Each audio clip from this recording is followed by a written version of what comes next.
dengan kekuatan diriku.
Semua karena kemurahan Tuhan.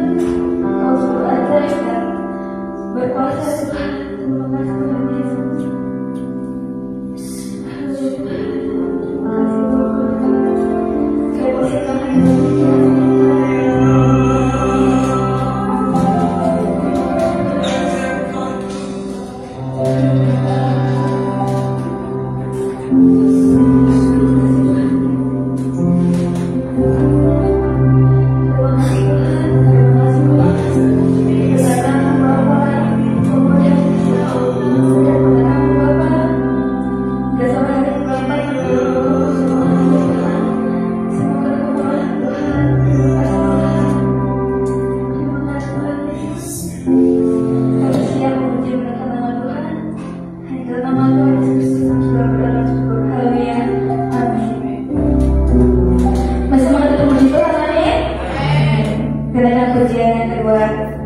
secara Yesus.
kalian telah cerita Tuhan.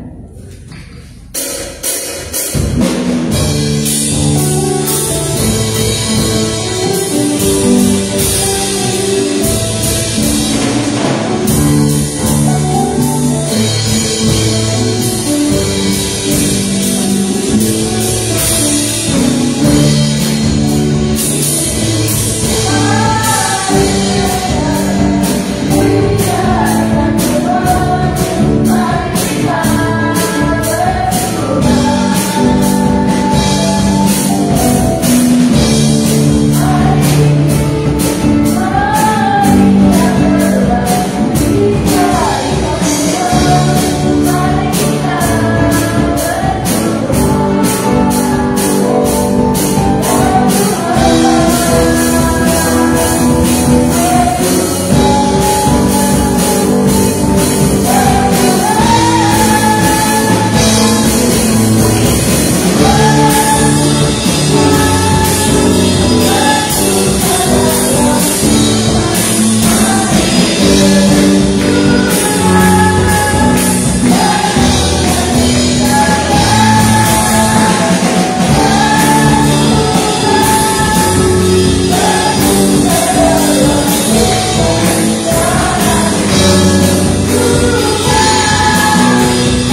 Rasakan hadirat Tuhan selalu.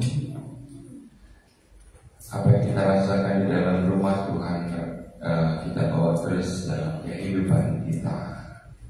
Senantiasa ada di dalam hadirat-Nya terus dan terus, sehingga roh takut akan Tuhan akan hinggap dalam kehidupan kita.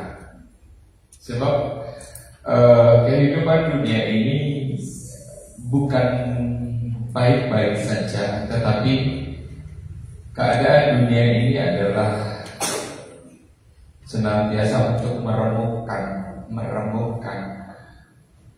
membinasakan, dan terus dalam proses perjalanan waktu. Jadi bukan baik-baik saja. Kenapa saya bawa judul firman Tuhan estafet? Estafet, arti estafet adalah perlombaan atau satu keadaan yang harus berpindah tangan. Kehidupan kita cuma dikasih waktu 70 tahun, kata pemazmur. 70 tahun paling lama. Lebih daripada itu pun banyak bonusnya, banyak pikunnya, banyak sakitnya, banyak kelemahannya. 70 tahun. Tapi keadaan modern ini dan keadaan tawaran-tawaran dunia ini membuat orang mengurangi waktu hidupnya. Ada yang perokok, ada yang peminum. Nggak apa-apa. Di usia 20 nggak apa-apa, di usia 30 nggak apa-apa, di usia 40 mulai menggerogoti, yang akhirnya janji 70 tahun itu dikorting, meninggal dunia, berpulang kepada Bapa di surga pada umur 50 tahun. Sehingga kan anak-anaknya masih kecil, belum pada lulus sekolah. Seorang ibu akhirnya berjuang. Seorang ibu kayak mama saya itu harus berjuang menghidupi 6 orang anak. 6 orang belum pada lulus sekolah, masih pada sekolah berjejer, 1 tahun, 2 tahun, 1 tahun, 2 tahun. Anaknya 6 orang. Maklum laki-laki, maklum orang Batak ngejar laki-laki, anak laki. Anak pertama perempuan, kedua perempuan, ketiga perempuan, keempat laki, kelima saya laki. Mungkin 1 laki-laki, jebret perempuan lagi. Enggak tahunya meninggalnya cepat, ditinggalin 6 orang anak. Ayo berpikir, jangan merasa waktu itu lama.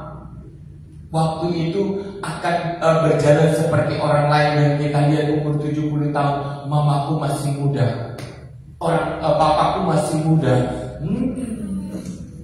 Belum lagi kalau lihat karakter kehidupannya kayak apa. Lihat dulu, peminum nggak, pemabuk nggak, macam-macam nggak. Banyak orang nggak peminum, nggak pemabuk, tapi macam-macam membelakangi Tuhan. Nggak akan dipanjangkan umurnya. Kalau kehidupannya melenceng ke sana, melenceng ke sini, waduh, banyak. Tongkat kepemimpinan itu harus diambil oleh orang-orang muda. Dari kehidupan Musa kepada siapa? Dari kehidupan kepemimpinan Musa memimpin bangsa Israel keluar dari tanah Mesir, merebut bangsa Israel dari hadapan Firaun. Siapa kepemimpinan selanjutnya? Yosua. Orang muda. Orang yang kayak apa? Orang yang getol sama Tuhan apa orang yang jauh sama Tuhan? Orang yang getol sama Tuhan. Bukan orang sembarang, tetapi orang yang getol sama Tuhan. Tahu nggak Yosua dapat apa? Dapat sebidang wilayah yang dikhususkan bagi keluarganya dia, Yosua dan Kaleb. Dapat sebidang tanah perjanjian sebab mereka yang membawa yang menularkan iman percaya kepada yang lain. Dan Tuhan mengingat perbuatan Yosua dan Kaleb setelah mereka menduduki tanah Kanaan. Ada nama khusus buat Yosua dan Kaleb. Estafet bukan? Dari kepemimpinan Musa. Enggak selamanya dia hidup, tapi terus kepemimpinannya akan diteruskan kepada generasi yang lebih muda. Enggak nunggu lama. Waktu itu cepat. Setelah Tuhan berurusan dengan orang-orang bebal yang dikelola, yang diuji, yang diproses di padang gurun, keluarlah generasi-generasi yang baru. Keluarlah generasi-generasi baru. Keluar generasi-generasi baru. Dan Tuhan melihat siapa yang pantas untuk memimpin. Tuhan melihat yang terus setia di hadapan Tuhan. Benar-benar Yosua dan Kaleb mendapatkan janji Tuhan. Cari dulu kerajaan Allah dan kebenarannya, maka semuanya itu keren banget namanya. Kehidupan Yosua dan Kaleb, ternyata mereka mendapat wilayah khusus di hadapan Tuhan. Nah, ini kita berhadapan dengan kehidupan yang sama terus dan terus sepanjang zaman. Tetapi orang-orang yang lalai, saya katakan lalai ya, berkatnya itu akan diambil dan dipindahkan kepada orang lain. Siapa yang nggak mau berproses dari mudanya? Siapa di sini orang muda? Halo orang-orang muda. Kalau nggak mulai dari sekarang, janji-janji yang diberikan Tuhan kepada kalian itu akan direbut, itu akan diambil, itu akan dicuri. Umur kalian akan dicuri, akan diperpendek. Kehidupan yang baik-baik itu, berkat-berkat yang dijanjikan Tuhan itu akan diambil. Kenapa? Anak-anak mudanya main baik, nggak ada yang hatinya dekat dengan Tuhan. Hari Sabtu kemana? Jalan-jalan. Pasar malam buka, walah. Nggak ada pasar malam, cari kegiatan yang lain. Di mana? Tuhan tanya, ada nggak nama si ini di rumah Tuhan? Nggak ada. Nggak mencari Tuhan dan nggak mencari pengetahuan akan hikmat, nggak mencari pendampingan Tuhan. Jarang di sini, nggak ada di sini. Ya iya. Kalau mudanya aja nggak pernah ada di rumah Tuhan, nggak ada di gereja, apalagi tuanya. Tuanya itu angkat-angkatan. Nanti akan masuk gereja kalau mau nikah. Sudah setelah nikah, apa sih gereja sorohani? Udah omongan itu yang terus jadi pegangannya. Padahal sebenarnya iblis yang sedang berproses di kepalanya untuk membinasakan dan menghancurkan masa depannya. Kenapa? Orang-orang tua yang tidak takut akan Tuhan gak mungkin bawa anaknya ke gereja. Oke? Orang-orang tua yang jarang di gereja, kalau ke gereja itu kalau nanti udah nikah, kebutuhan untuk baptisan baru ada di gereja, bersikap baik. Tapi setelah apa yang dia inginkan dapat, udah absen, nggak pernah di gereja. Nanti lahirlah anak-anaknya. Orang-orang tua yang tidak takut akan Tuhan nggak akan bawa anak-anaknya ke hadapan Tuhan. Jadilah mereka setara dengan dunia ini. Firman Tuhan mengatakan, jadilah terang. Tetapi mereka nggak mau menerima terang, yang akhirnya kegelapan melingkupi bumi. balik lagi ke perjanjian lama sebelum kejadian. Kegelapan melingkupi keluarganya. Kenapa? Hancur. Gak ada kebenaran, gak ada hikmat, menolak hikmat. Lu jangan serohani lah, jangan terlalu firman. Emang lu mau jadi pendeta? Ngomongnya begitu, emang lu mau jadi pendeta? Bukankah kita ini pemikul firman? Bukankah dalam kehidupan kita harus dapat firman? Firman itu adalah terang. Kalau nggak ada firman, nggak ada hikmat dalam kehidupan manusia, maka binasa. Dikatakan di Amsal siapa? Orang yang menolak firman akan jatuh miskin. Orang yang menolak firman nggak akan mungkin berkelimpahan. Orang yang menolak firman nggak akan mungkin ketemu Tuhan. Orang yang menolak hikmat, orang yang menolak teguran, orang yang berjalan sendiri menurut keinginannya akan masuk dalam kebinasaan. Saat ini saya mau nih, kita nih orang-orang muda mau tetap nggak di dalam Tuhan? Mau tetap nggak di dalam Tuhan? Walau orang tua ngomong apa, jangan terlalu rajin-rajin gereja. Persembahan baik, kok gereja tambah kaya, kita tambah miskin. Aja terlalu rajin-rajin. Emang lu mau jadi pendeta? Padahal bukan pendeta atau tidak pendeta, kita semua adalah hamba Tuhan. Selain dari hamba Tuhan adalah hamba setan. Mulut-mulut kayak begitu tuh, mulut-mulut setan yang ngomong begitu.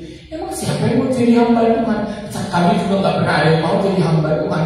Tetapi porsi kita, ketika kita dibenarkan, kita lah yang akan memikul, mengusung tabut-tabut perjanjian.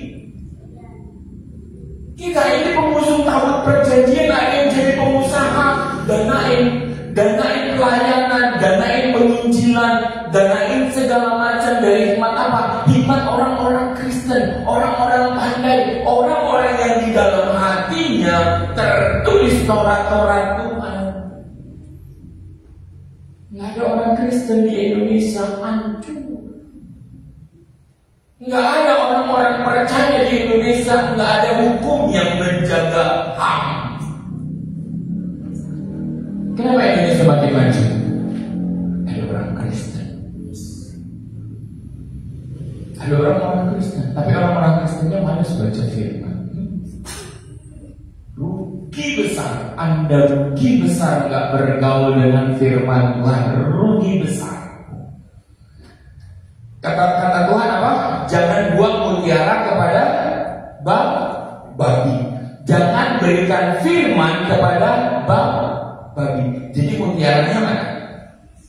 Firman itu.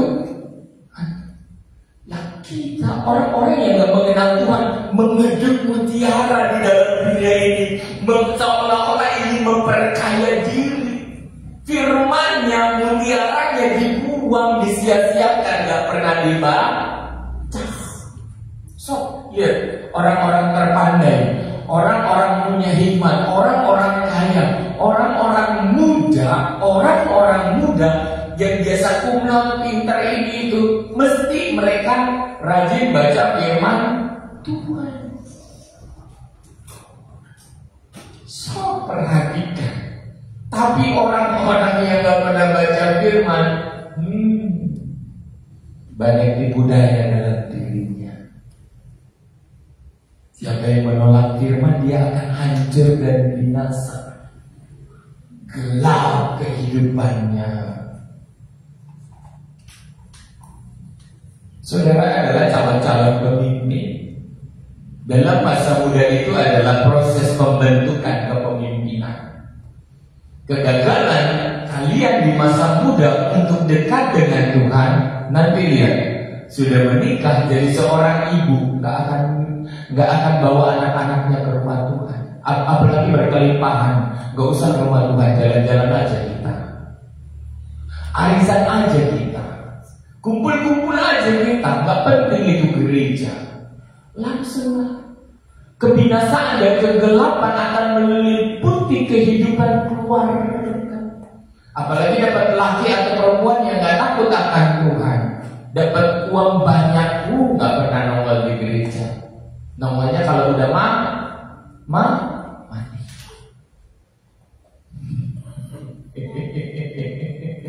Nih otaknya nih, bangun. Taruh perjanjian sama Tuhan dari sekarang. Dari sekarang.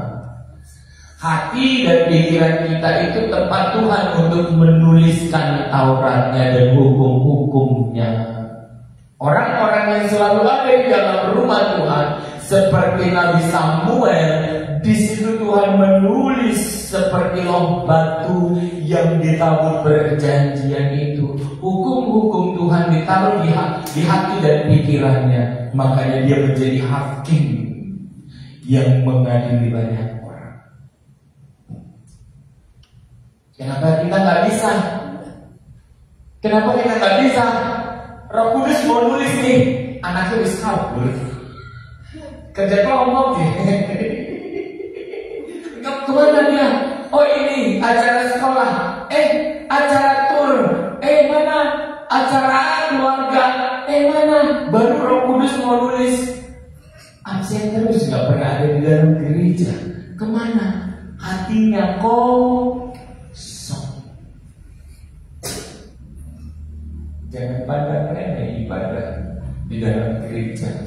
Dalam ibadah gereja ini secara rohani, secara kasat mata, secara alam roh Kudus sedang menulis. Kayak di tadi pujian. Di situ ada pembasuhan. Di dalam pujian yang dilingkupi oleh Roh Kudus, di situ ada pembasuhan, ada pengudusan. Dari kenormalan itu Tuhan menulis hukum-hukumnya dan takut akan Tuhan di dalam hati dan pikiran anak-anakmu. Kalau nggak pernah ada di gereja, kalau nggak pernah berdoa, kalau nggak pernah bersekutu, Roh Kudusnya nggak pernah nulis. Gini aja Roh Kudusnya, di wongnya langka, bisa mangkat aja. Jadi hatinya yang siapa? Dengan dunia. Kehidupannya jauh dari Tuhan. Pertanyaannya, siapa nanti generasi berikutnya yang akan membawa satu generasi, satu tingkat tahun demi tahun untuk datang kepada Tuhan? Bukan orang-orang yang ada biasa di sini lagi, tetapi Tuhan pilih dari generasi lain masuk dan takut dan mengasihi Tuhan. Padahal tangan-tangan adik-adik ini yang akan menerima estafet kebenaran itu. Ini tangan-tangan kita yang harus kita siapkan untuk menerima tongkat estafet kepemimpinan itu.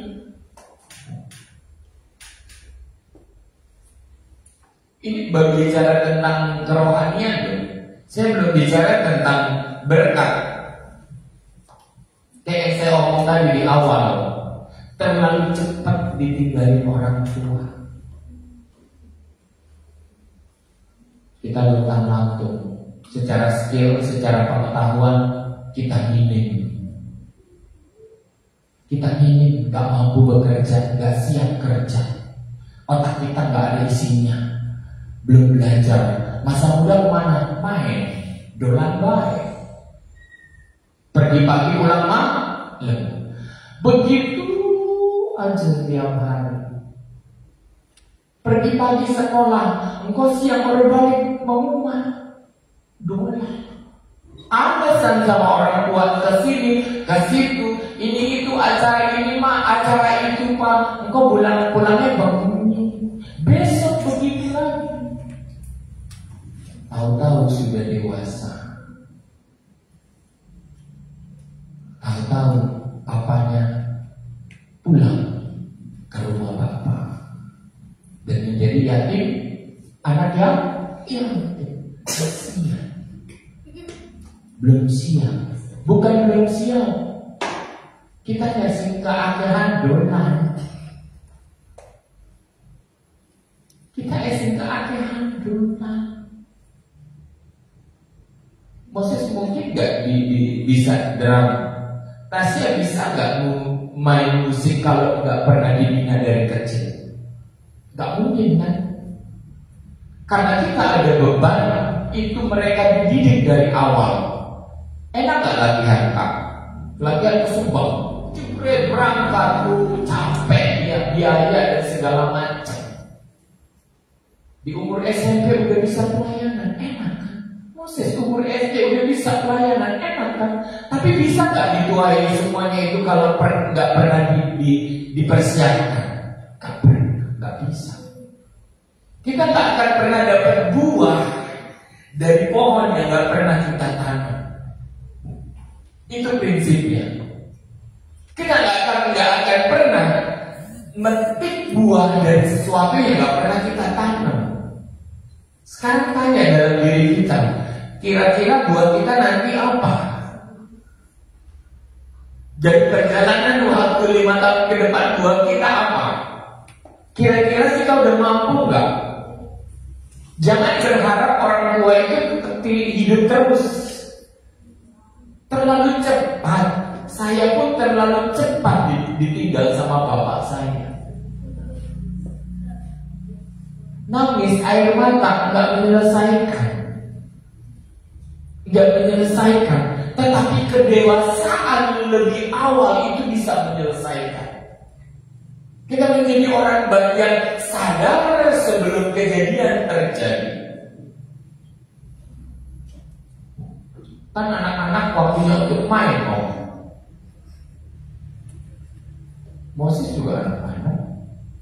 Ada pengaturan waktu kapan belajar, kapan skillnya harus terus diasah.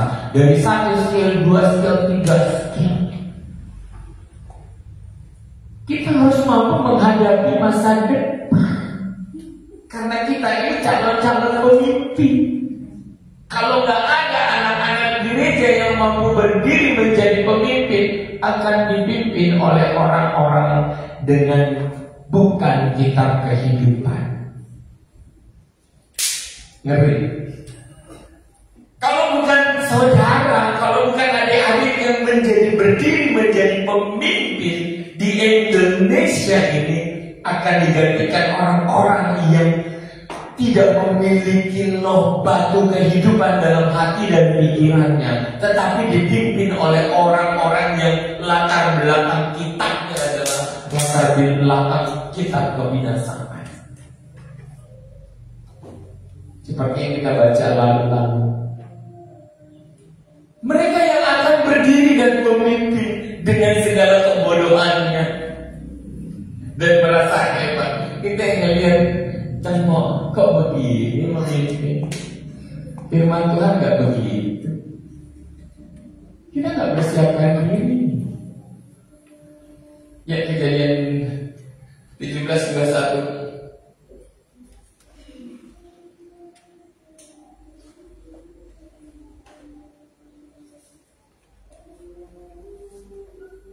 Kejadian dari 15 ya. 17 ayat 15. Perhatikan baik-baik ya. Hari ini kita disadarkan dengan keberadaan kita. Kalau kita lalai, jangan salahkan masa depanmu nggak jadi apa-apa.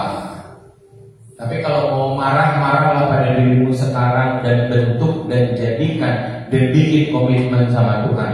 Siapa yang selalu mengikat komitmen sama Tuhan, Tuhan akan setia dan melindungi. Tuhan akan setia dan melindungi. Setiap ibadah itu ada sesi membuat perjanjian sama Tuhan, mengikat perjanjian sama Tuhan. Kemana kita pergi akan dilindungi, dijaga. Jangan takut kepada siapapun, bahkan yang hanya mampu membinasakan hidup. tetapi lebih takutlah kepada Tuhan. Ya, selanjutnya Allah berfirman kepada Abraham tentang istrimu Sarai. Janganlah engkau menyebut dia lagi Sarai, tetapi Sarah. Itulah namanya. 19-17 ya. Aku akan memberkatinya, dan daripadanya juga aku akan memberikan kepadamu seorang apa? Anak laki-laki. Bahkan aku akan memberkatinya sehingga ia menjadi ibu bangsa-bangsa. Arti Sarah adalah ibu bangsa-bangsa. Ibu orang percaya raja-raja bangsa-bangsa akan lahir dari rahim Sarah. 17. Lalu tunduklah Abraham dan tertawa serta berkata dalam hatinya. Sarah itu artinya tertawa ya. Mungkinkah bagi seorang yang berumur 100 tahun dilahirkan seorang anak, dan mungkinkah Sarah telah berumur 90 tahun itu melahirkan seorang anak? Ini janji estafet dari rahim Sarah akan melahirkan bangsa Israel dari rahim yang akan apa? Memimpin dunia. Saudara tahu siapa yang memegang keuangan dunia? Selagi kita kalau orang di seberang kita bicara boikot produk ini, boikot ini, boikot ini produk Israel. Kalau mau boikot uang, semua yang memakai tukar menukar dengan uang itu masih berhubungan dengan bangsa Israel. Perbankan seluruh Indonesia punya utang. Menjadi pemimpin itu potensi kita, potensi yang mewarisi firman. Kalau orang yang nggak baca firman, Anda akan menjadi seperti orang buta berjalan di dalam kegelapan. Udah buta berjalan dalam kegelapan. Kalau mau pintar, kalau mau punya hikmat, baca firman.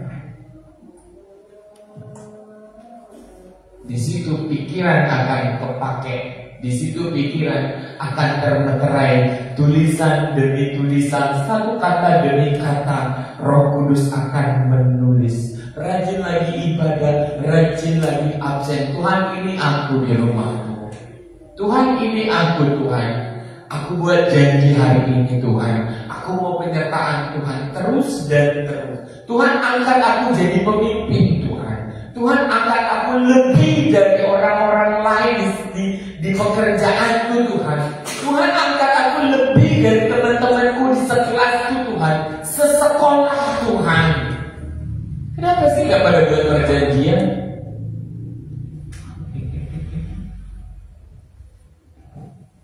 Abraham diberikan janji sama Tuhan. Dari yang gak ada menjadi ada. Kalau dari ada menjadi dua, itu biasa buat Tuhan. Tapi Tuhan berjanji dari gak ada menjadi ada. Dia katakan, karena akulah Tuhan. Dan orang dan yang menyodorkan perjanjian itu hari ini adalah Tuhan dalam kehidupan kita. Orang tua terbatas menemani, orang tua terbatas, tapi Dia yang adalah Immanuel menyertai penjagaan Tuhan. Ketika kita ada di dalam keterdesakan, keterhimpitan, kita akan teriak apa? Dalam nama Yesus. Tuhan, tolong saya. Perjanjian yang kita lakukan di gereja itu akan kayak listriknya berjebret. Haleluya. Aku dalam pertolongan Tuhan. Dalam nama Yesus. Perjanjian yang kita buat di gereja, di dalam ibadah, seakan-akan secepat melebihi kecepatan detik itu itu akan menyambat dan menyelamatkan. Jebret. Puji Tuhan, Tuhan menolong. Tapi buat orang yang gak pernah membuat perjanjian, Tuhan mau nyamber apa? Kita mau kemana? Mau jadi apa waktu ke depan? Kita gak pernah buat perjanjian. Kita cuma lalai. Ada di gereja absen, ada saya om tante. Ada. Aku hadir. Haleluya.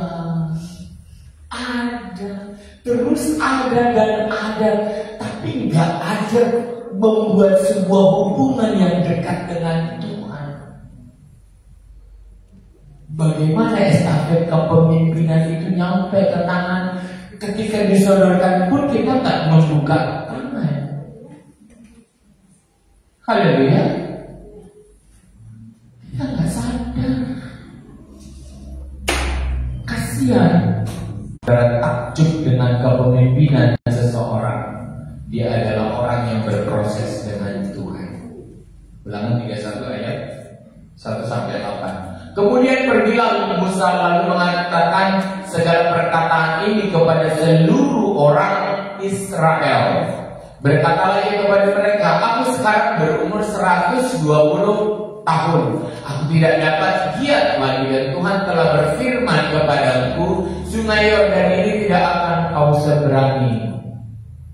Tuhan Allahmu dialah yang akan menyeberang di depanmu. Dialah yang akan memusnahkan bangsa-bangsa itu dari hadapanmu, sehingga engkau dapat memiliki negeri mereka. Ini perhatikan baik-baik. Yosua dialah yang akan menyeberang di depanmu. Siapa yang memilih itu? Tuhan. Pemimpin muda, orang muda, estafet tongkat kepemimpinan itu jatuh ke tangan Yosua. Siapa Yosua? Orang yang setia menemani Musa. Dia bergumul, dia berpuasa, dia ada di bawah, di kaki gunung. Dia setia menunggu tuannya. Dia nggak tanya, suwe teman Musa suwe teman ini kan perut luwe lapar mules. Dia setia menemani tuannya Musa. Rendah generasi Yosua. Siapa yang menjadi pemimpin? Capek. Yang lain main-main, Yosua menunggu Musa.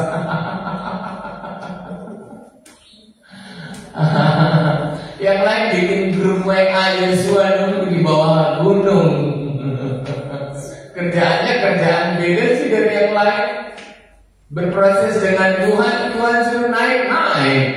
Yosua ada di belakangnya, tapi Tuhan lihat gak? Lihat. Siapa yang nyapu gereja, Tuhan lihat gak? Lihat. Siapa yang beresin sampah, Tuhan lihat gak? Siapa yang berpikir untuk lebih baik untuk acara-acara gereja, Tuhan lihat gak? Seperti Tuhan melihat Yosua dan mengabsen.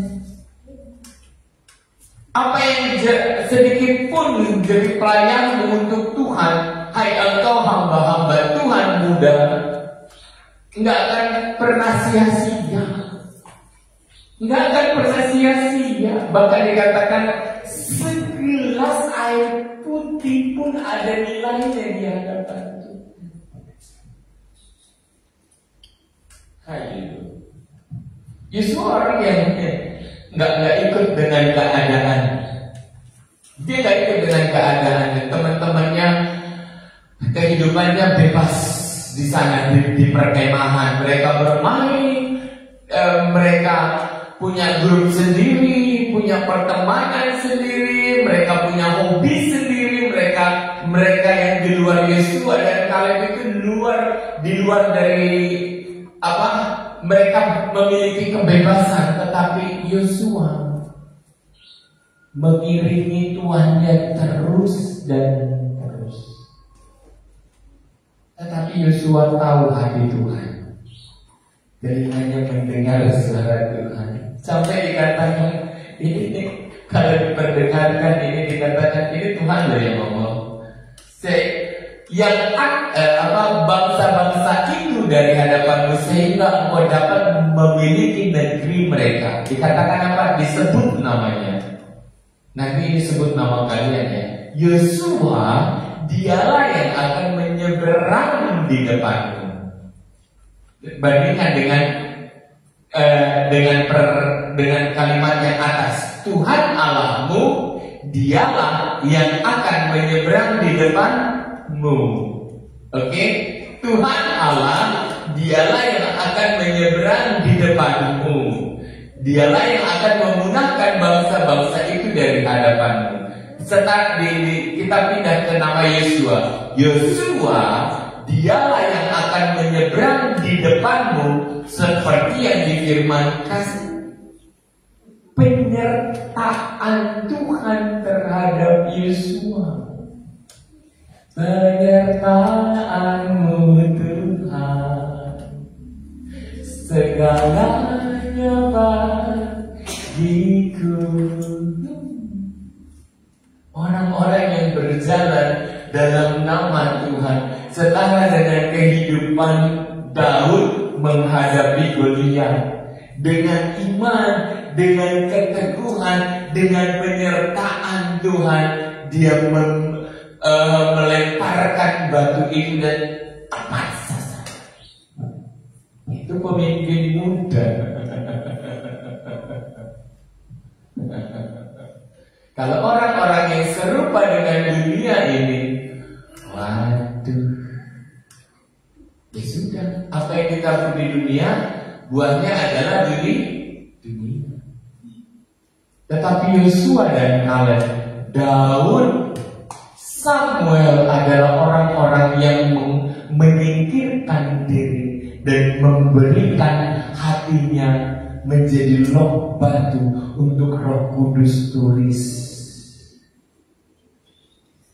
Apa itu? Perjanjian demi perjanjian. Sehingga tiba masanya kepemimpinan Musa selesai, Tuhan membangkitkan Yosua. Keren kan? Seorang yang berjalan, seorang yang penuh dengan penyertaan Tuhan. Impian saya bagi Indonesia ini seorang Kristen akan memimpin dan menjadi presiden di Indonesia. Gak tahu kapan, tapi pasti. Ya dari generasi sekarang, bibit-bibit sekarang. Kalau generasi demi generasi gagal untuk berproses, lama ya Tuhan. Kenapa? Susah. Gak hidup seperti yang lain, main, sibuk dengan keadaannya, sibuk dengan keinginannya, sibuk dengan hobinya, sibuk dengan ini dan itu. Tapi kalau mau menjadi pemimpin yang dipilih Tuhan, orang-orang yang dekat dengan Tuhan, tanya hati Tuhan, penuh dengan penyertaan Tuhan. Next, ayat 4. Dan Tuhan akan melakukan terhadap mereka seperti yang dilakukannya di Sihon dan Og, raja-raja orang Amori yang telah dipunahkannya itu, dan terhadap negeri mereka. 5. Tuhan akan menyerahkan mereka kepadamu dan haruslah kamu lakukan kepada mereka tepat seperti seperti perintah yang kusampaikan kepadamu. Kuatkan dan teguhkanlah hatimu, jangan takut dan jangan gemetar karena mereka, sebab Tuhan Allahmu, dialah yang berjalan menyertai engkau. Ia tidak akan membiarkan engkau dan tidak akan meninggalkan engkau. Lalu Musa memanggil Yosua dan berkata kepada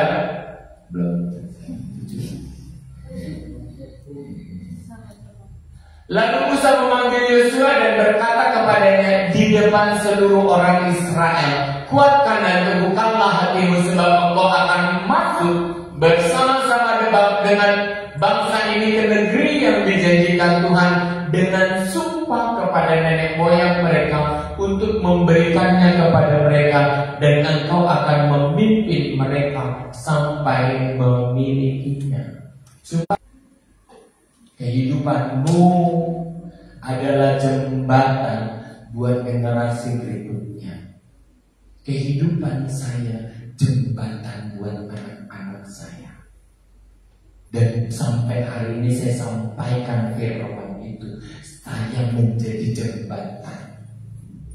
Saya melakukan firman, tapi coba dalam proses perjalanan hidup saya belangsak, hancur, nggak bisa memegang firman, nggak jadi tersampaikan firman Tuhan. Demikian nih kalau generasi ini gagal. Generasi ini gagal, anak-anaknya mau disampaikan apa? Oh, gak apa-apa, Tuhan itu di mana-mana sama, agama itu sama untuk menjadi baik. Sama ndasmu. Kalau sama ngapain Tuhan Yesus disalib, dicambuk? Enak aja. Gak sama, beda. Darahnya itu beda. Darahnya itu memuduskan dan sampai kepada kemuliaan yang berikutnya. Yang lain nggak bisa selesai di dalam dunia ini. Bahkan lebih parah lagi, reinkarnasi sirah. Engkau dari bulan. Sedikit khawatir. Aduh, jangan. Kalau macan enak, lah kalau semut, aduh, kecil banget. Emang enak. Kehidupan yang mulia ini kok dipermainkan. Kehidupan yang mulia ini dipermainkan dengan reinkarnasi. Otaknya kemana? Tuhan Yesus naik ke atas kayu salib, memberikan dan mengubahkan kehidupan kita dengan kehidupan tubuh yang baru, tubuh yang penuh dengan kemuliaan. Berangkat dari kehidupan dunia yang sekarang ini. Untuk apa? Menerima janji ini. Memerintah dalam kehidupan 1000 tahun damai. Semua orang yang bosan dengan korupsi, semua orang yang bosan dengan ketidakadilan, semua orang yang enak dengan kejahatan di sana, engkau akan melihat keadilan. Sebab yang memerintah adalah firman, sang firman itu. Iblisnya kemana? Sudah dikunci. Di situ baru kita lihat real kehidupan dunia yang sejujurnya, yang seharusnya, di mana tidak ada iblis yang mengganggu. Di situ kita akan takjub. Amin. Janganlah terlalu ini dengan dunia, terpesona dengan dunia ini. Bandingannya ribuan jutaan kali. Damai sejahteranya, kekayaannya, kelimpahannya, sukacitanya tidak terbayangkan. Mau seperti Yesua? Halo, seperti Yesua. Rajin baca firman, rajin nerima janji Tuhan. Oh ini janji Tuhan, oh ini pengetahuan Tuhan, oh ini maunya Tuhan, oh ini. Saudara tahu banyak tentang firman Tuhan. Saudara tahu banyak tentang hukum. Saudara berkomunikasi dekat dengan Tuhan. Karakter ini berubah. Tuhan akan angkat menjadi pemimpin. Kenapa? Kita pegang hukum. Oke? Kita pegang hukum. Mungkin gak seorang pemimpin yang tidak tahu hukum akan berdiri di atas, memimpin, mengadili, menghakimi? Enggak. Orang dia gak tahu apa-apa. Tetapi seorang yang belajar hukum, seorang yang dekat dengan Tuhan, seorang yang tahu maksud Tuhan, dia yang akan diangkat Tuhan menjadi pemimpin. Membina, mengajari, mendidik. Jadi kalau saudara kebanyakan main, aduh saya katakan eman-eman, kehidupan itu eman-eman. Kalau orang kebanyakan main, udahlah masa depanmu miskin lah. Gak mungkin kaya, beneran. Gak mungkin kaya. Nilai kualitas hidupmu di dalam proses belajar hari demi hari, itu Tuhan hitung. Oke, orang gak punya IP tinggi, oke, orang gak punya name tinggi, rapor tinggi, tetapi karakternya itu bagus. Banyak kok dipilih bukan karena nilai, tapi karakternya bagus. Perusahaan mengambil dia dan menempatkan dia menjadi pemimpin. Memang mungkin otaknya gak nyampe karena proses kehidupan atau energi atau jenis makanan yang dimakan gak ada, tapi karakternya bagus. Ada biasa duduk di rumah Tuhan, dekat dengan Tuhan, karakternya sopan santunnya itu ada, keinginannya akan uang enggak begitu minat, tetapi dia selalu minat dengan keadilan. Setiap dia akan membagi dengan rasa adil, dia akan menimbang dengan hati Tuhan. Seorang pemimpin akan melihat comot kalau menjadi pemimpin. Orang-orang yang di bawahnya asem. SMK kok jadi pemimpin. Gua nih S1, S2 gak kepake. Kenapa? Mungkin Tuhan lihat dari karakternya baik. Pemimpin perusahaan lihat dari karakternya, oh ini baik. Dia yang akan memantau banyak orang, memantau orang-orang yang rakus akan uang. Pemimpin itu paling pintar lihat orang, lihat psikologinya. Mau berproses sama Tuhan. Bentuk memang jadi calon pemimpin itu gak enak kayak Yosua. Dia diasingkan. Dia gak bergaul sama dengan yang lain. Waktu-waktunya itu gak main, gak nimbrung, gak ngobrol, gak apa, secukupnya aja. Merasa sudah kenal yang lain, udah ya udah. Habis itu dia mikir, ngapain? Benahin dirinya, baca firman, dekat dengan Tuhan, ngobrol, sensitif sama Tuhan. Orang yang bergaul dengan dunia ini dan melihat dunia ini, punya mobil enak ya. Ketika ditaruh di perusahaan, enak nih, dicolong di dunia ini, colong, korupsi. Oh bikin pembukuan yang bisa nguntit, ngambil segala macam.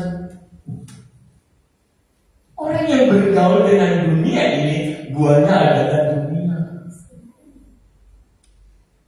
Padahal nggak kita mau mati kok itu. Tetapi siapa yang cari dahulu kerajaan Allah dan kebenarannya, maka semua itu, apa yang kau perlukan, apa yang kau butuhkan, jodoh kah, pacar kah, teman hidup kah, masa depan, pekerjaan kah, Tuhan gak lihat orang mana, orang gelis. Oh enggak, semua setara di hadapan Tuhan. Orang yang hidup di kota atau orang yang hidup di desa. Saya gak takut Moses sekolah di gelis. Gak takut saya. Siapa sih Tuhan Yesus yang dihina-hina orang Nazaret? Mana mungkin yang baik keluar dari Nazaret, katanya. Orang yang berproses dengan Tuhan, caranya beda. Ya, ayat 8. Sebab Tuhan, Dia sendiri akan berjalan di depanmu. Dia sendiri tidak akan menyertai engkau dan Dia sendiri akan menyertai engkau. Dia tidak akan membiarkan engkau dan tidak akan meninggalkan engkau. Janganlah takut dan janganlah patah hati. Dari hari ini saya katakan, siapa yang buat janji sama Tuhan, baca firman ini. Bukan lagi menemani. Kita berencana ke sana, Tuhan udah lebih dahulu menguduskan jalannya dan membuka jalan. Bukan hanya menemani, tetapi dia mendahului. Keren nggak? Nggak ada kok seperti Tuhan Yesus. Sebab Tuhan, Dia sendiri akan berjalan di depanmu, Dia sendiri akan menyertai engkau, Dia tidak akan membiarkan engkau dan tidak akan meninggalkan engkau. Janganlah takut, janganlah patah hati. Sering-sering buat perjanjian sama Tuhan. Tuhan, aku mau kaya Tuhan. Aku mau hidup dalam kelimpahan Tuhan. Aku mau memberkati orang Tuhan. Bikin target, boleh nggak? Boleh. Tergantung mau berproses nggak sama Tuhan. Kalau mau sekian, ada dong harga yang harus dibayar. Yosua mengasingkan dirinya dari yang lain, tetapi lihat tanah yang didapat. Baca di kitabnya Yosua, dia dapat wilayah untuk keluarganya sendiri, Yosua dan Kaleb. Karena apa?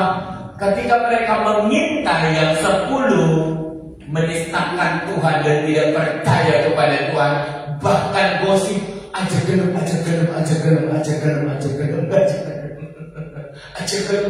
Kanaan, aja gelem mangkat ke tanah perjanjian.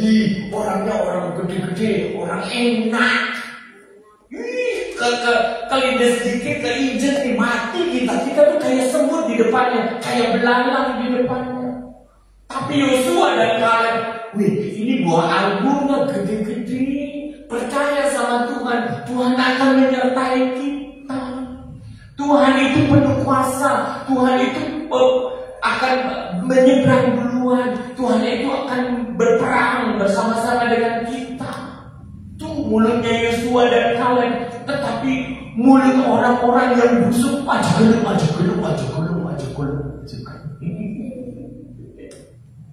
10 orang mulutnya aja gelem. Aja percaya sama Tuhan, aja percaya sama Yosua, Kaleb, pembohong itu. 2 orang lawan 10 orang. Oke? 2 orang lawan 10 orang yang mulutnya aja gelem, aja percaya. Kok binasa sih?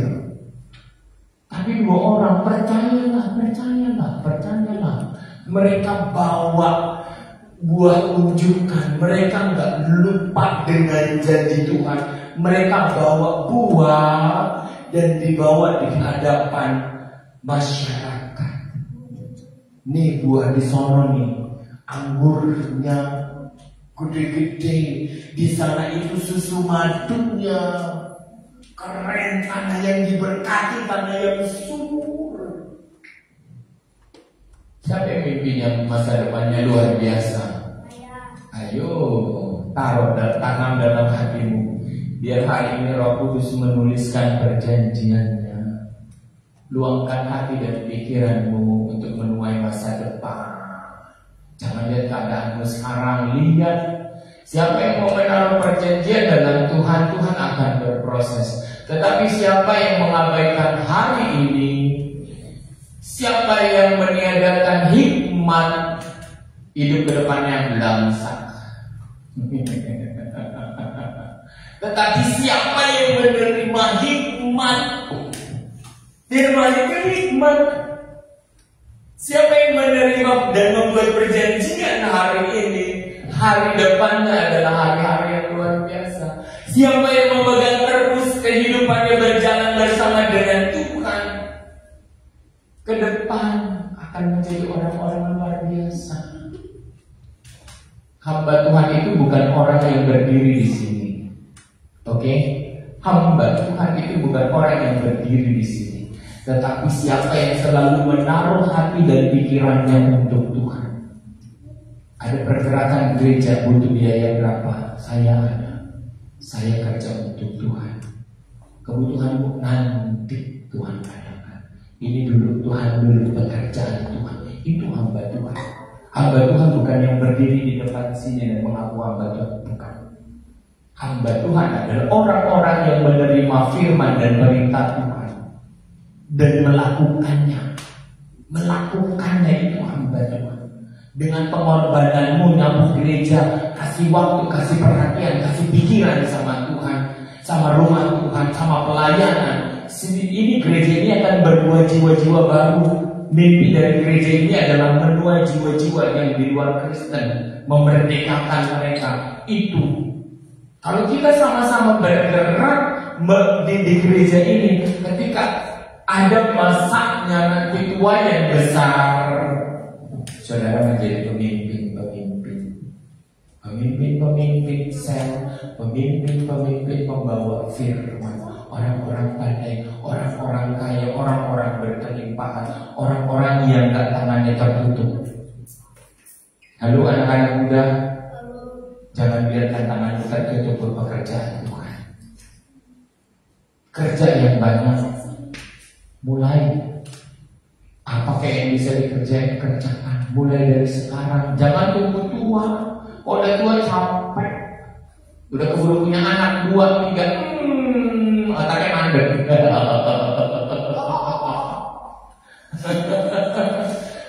udah angel berpikirnya. Nih, mencoba-coba dari mulai muda, bikin ini, bikin itu, ada duit. Buka di TikTok, afiliat ke, apa segala macam, jualan ke, jualan online ke, jualan barang orang ke, Anda bagi ya 10%, 5%, 3%, kumpul, oke. Lalu apa? Bawa perpuluhan persembahan. Lakukan mulai dari kecil, bukan nanti setelah tua, wis tua mau wis apa.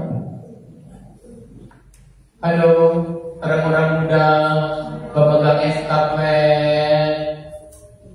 Kalau tanganmu tertutup, gak mungkin tongkat estafet itu turun jatuh ke tanganmu. Belajar memberi dari muda. Kalau udah punya anak, anakku belum, baru mau ngasih, anaknya minta jajan. Ya, mau ngasih persembahan gak jadi. Wis dusir baik. Mulai dari muda.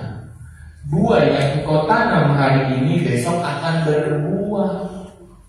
Tapi ketika masa muda belum pernah berbuat apa-apa, engkau tunggu tua, kebutuhannya bisa akeh. Halo, ngerti nggak? Entahnya uang jajanmu, ini diriku, ini salib, kebutuhanku nanti, pekerjaan Tuhan duluan. Saya punya uang banyak, bukan buat saya. Kebutuhannya apa? Ini dulu jalan, yang penting pelayanan jalan. Ini dulu. Kebutuhan saya, kepengenan saya banyak. Entah. Pengen saya motor bagus. Enggak apa nih. Pekerjaan Tuhan dulu. Tunggu kelambi as yang ada aja lah, masih ada. Tapi untuk pelayanan disita kasih nih itu ini itu. Tapi ternyata itu yang berbuah berlipat-lipat. Tapi orang yang menutup tangan buat Tuhan, hiduplah dengan apa adanya. Yang kau kerjakan satu berbuah satu. Yang kau kerjakan 2 akan berbuah 2, 3. Onak duri akan menggerogoti dan gelibet, sehingga buah itu gak berbuah banyak. Tetapi kalau dari muda kita belajar jadi hamba-hamba Tuhan, orang-orang yang tunduk sama Tuhan, tangannya terbuka sama Tuhan. Waktu untuk main, enggak, saya gak mau main, saya mau baca firman, mau ngerjain di orang-orang seperti orang dunia. Enggaklah, aku mau dengar suara Tuhan, aku mau dekat dengan Tuhan. Buat penyembahan, buat relasi sama Tuhan. Relasi sama Tuhan itu lebih daripada ribuan orang kamu kenal. Relasi sama Tuhan akan membuka jalan-jalan baru. Demikian firman Tuhan. Mari mulai musik. Mau ya bikin janji hari ini ya? Siapa yang mau buat janji sama Tuhan? Enak janji dari masa muda, bebannya sedikit. Saya bikin janji sama Tuhan waktu mulai hidup baru, saya mengenal kasih Bapa itu total. Kehidupan dunia, nongkrong-nongkrong total saya tinggalkan. Rokok saya tinggalkan. Kehidupan. Bayangin, ijazah saya sengaja nggak saya ambil biar saya nggak melamar pekerjaan. Saya orang perhotelan D3, nggak saya ambil. Enggak Tuhan, saya mau hidup sama Tuhan. Saya mau menikmati Tuhan, berjalan dengan Tuhan. Kerjaan dagangan saya angel, sembako di pasar, adanya di depan, gudangnya ada di belakang, penuh. Saya tinggalin. Saya punya motor, saya jual. Buat apa? Biaya sekolah Alkitab. Saya cuma dapat setengahnya dari nilai jual itu. Yang setengahnya abang saya ambil. Gak apa-apa. Saya akan hidup dari 3,5 juta ini. Dari 3,5 juta itu total itu yang saya pakai untuk pergi ke Malang dan memulai hidup. Sekolah-sekolah saya bayar sendiri. Kuliah saya bayar sendiri. Semua saya proses belajar dekat sama Tuhan. Benar-benar penyertaan Tuhan itu ada.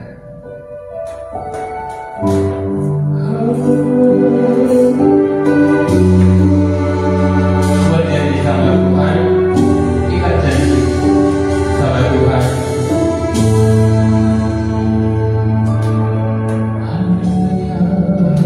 Katakan, Kau Allah yang setia.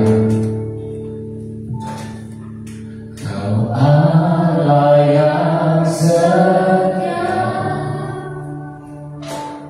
Bapa yang mulia. Kasih-Mu Tuhan, kasih-Mu besar Tuhan. Kau pulihkan hidupku. Naruh harapan bersama Tuhan.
Diberikan oleh Yesua dan Kaleb.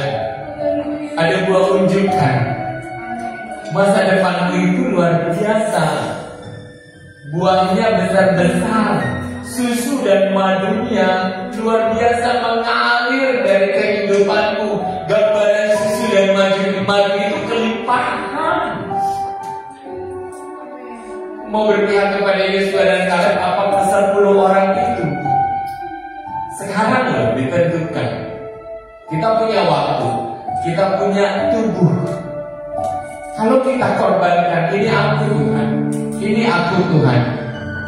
Aku gak bisa balas kebaikan Tuhan, tetapi ini aku Tuhan, ini tanganku Tuhan, ikat Tuhan, ini kakiku Tuhan. Aku akan menolak janji-janji dunia ini Tuhan, untuk membuang waktu bermain, menghabiskan waktu dengan kesia-siaan. Tuhan, aku mau dekat dengan Tuhan, aku mau baca firman Tuhan, aku mau punya hikmat seperti yang Tuhan mau. Ini tubuhku Tuhan, pakai jadi alatmu Tuhan. Ini pengorbananku Tuhan, jadikan aku jadi korban ya Tuhan, seperti Kau telah mengorbankan diri Tuhan.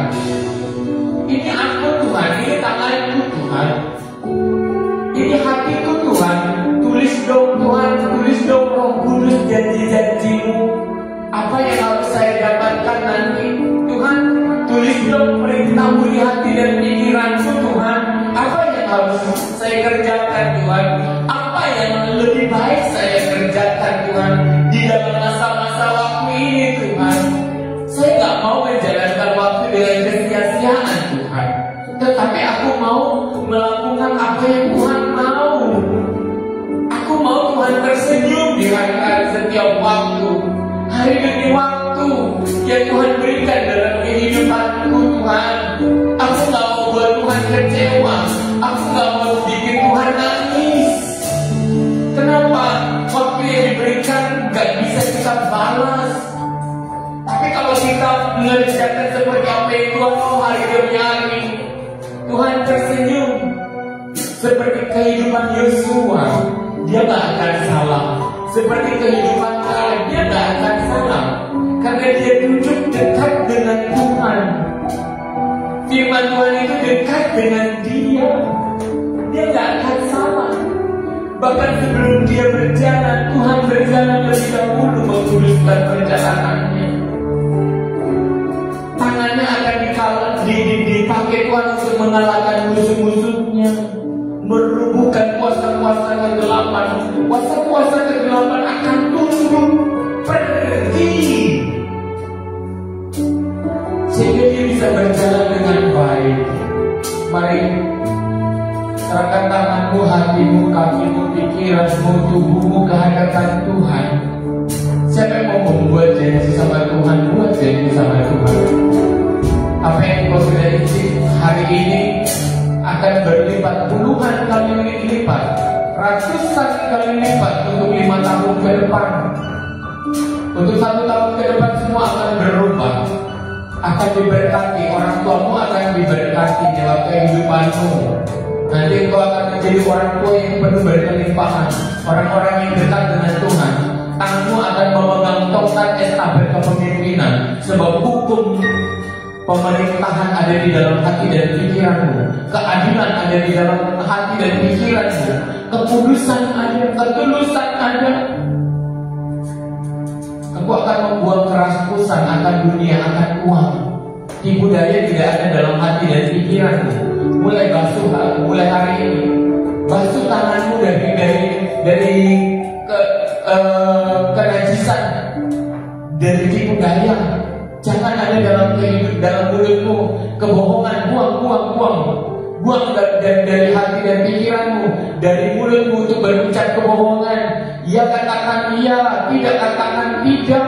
Biar engkau tidak dipakai oleh iblis, tetapi biar engkau dipakai oleh Tuhan. Mulai dari masa mudamu, mulai hari ini, buat perjanjian. Haleluya Yesus.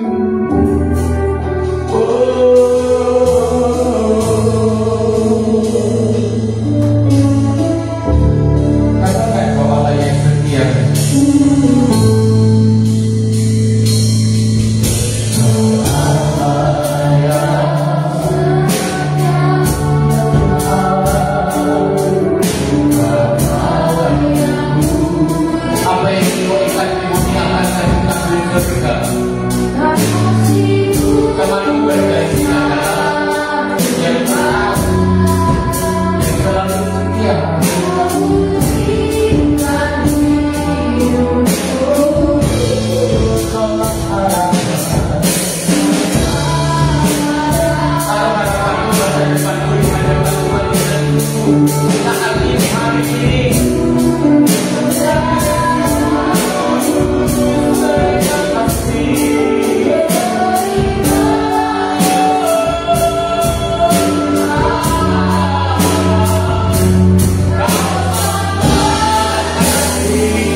biarkan masa depanmu direbut oleh iblis.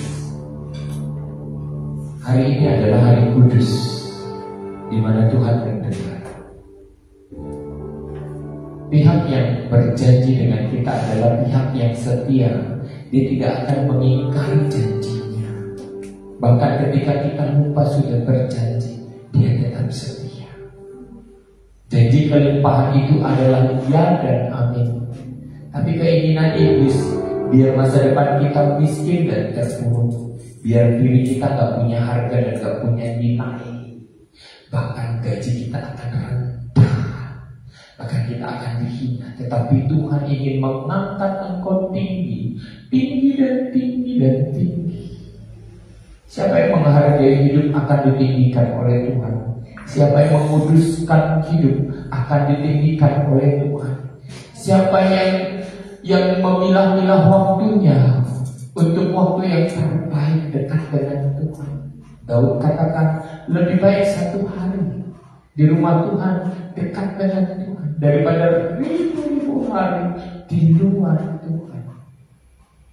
Siapa yang menjadi pemimpin adalah orang yang mengikat dan mengingat janjinya dan memperbaharuinya terus dan terus, membaca firman, membuat janji terus sama Tuhan, jangan dengan dunia ini. Maka kau akan diberkati, bahkan berlimpah-limpah. Dan janji Tuhan tidak akan meleset. Janji Tuhan adalah ya dan amin.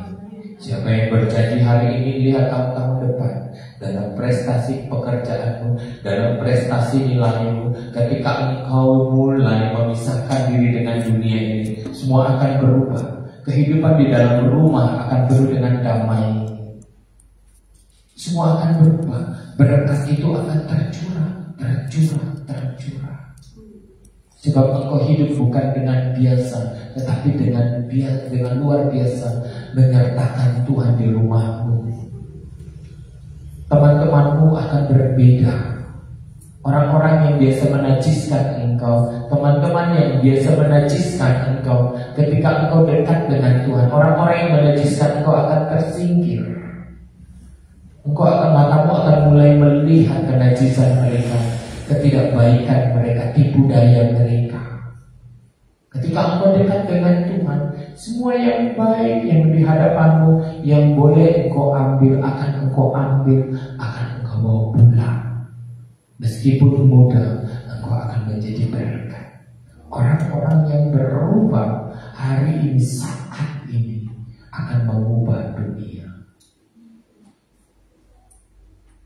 Angkat tanganmu, terima doa selesai. Tuhan memberkati kau dan melindungi kau. Tuhan menyinari kau dengan wajahnya dan memberi kau kasih karunia. Tuhan menghadapkan wajahnya kepadamu dan memberi kau damai sejahtera. Jemaat, anak-anak muda yang dikasihi Tuhan, pulanglah kau dalam persekutuan di dalam kasih Allah Bapa, Anaknya yang tunggal, Tuhan Yesus Kristus dan Roh Kudus menyertai engkau sampai Maranatha. Tuhan Yesus memberkati. Sama-sama katakan